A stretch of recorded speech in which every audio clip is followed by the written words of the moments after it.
Yo,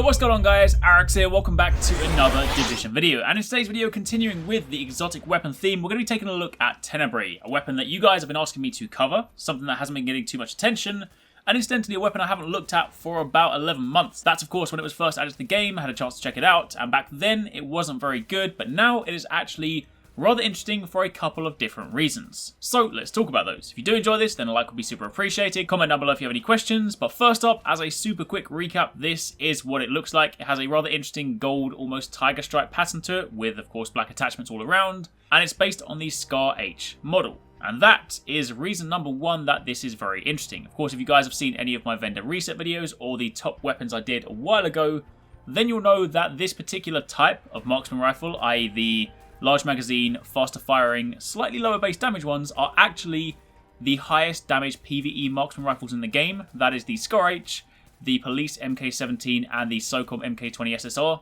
All of those are very high damage PvE marksman rifles. Of course, if you're going into something like PvP, you typically lean more towards the SVD, but if you are PvEing, then these three are definitely very good candidates. So already, irrespective of the talent that we're going to take a look at in a second, this has a very solid base.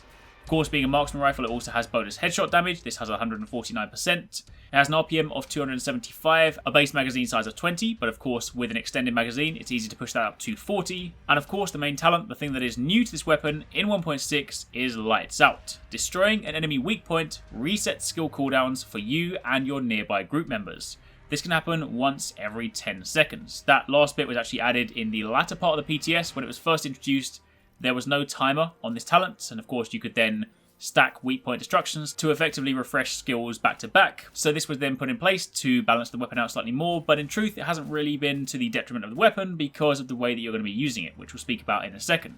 Now, as a recap, weak points are of course those destructible parts on enemies. So if you're looking at, say, the rioters, you have a couple of guys with the backpacks, the grenader and the machine gun user. For the Arekkz, you have the grenade guys with the satchels on their legs or the handbags, and of course you also have the big shield guy with the backpack. The cleaners, very obvious one, you have the massive flamethrower dude with the canisters, as well as, I believe, the grenaders as well. You also have for the LMB, once again, the shield guy with the massive backpack, and your other guys too. So basically, any of those enemy types that have destructible weak points, they are a chance for you to proc this talent. When you shoot it, as you can see here, if I use my skills first, destroy a weak point, then they are instantly refreshed. And of course, if I were playing with a team and not just solo, then everyone in my vicinity would also benefit from this. So it goes without saying that this weapon is going to have very nice synergy on skill-focused builds. Especially if you're playing in a team, say you're doing some high-level PvE, look towards something like an incursion or a legendary mission.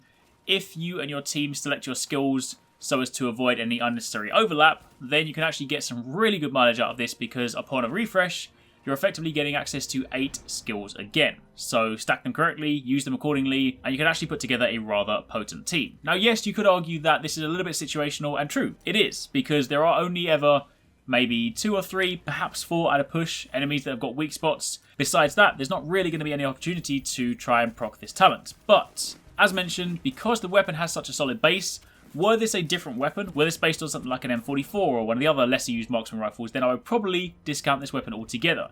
However, because it's on a weapon that has a very solid base, because it is a S-ATAIII, because it is one of those high damage marksman rifles, then even if you're not getting value out of the talent, you're still getting value out of the weapon. So it's for that reason that I am a little bit forgiving of this weapon.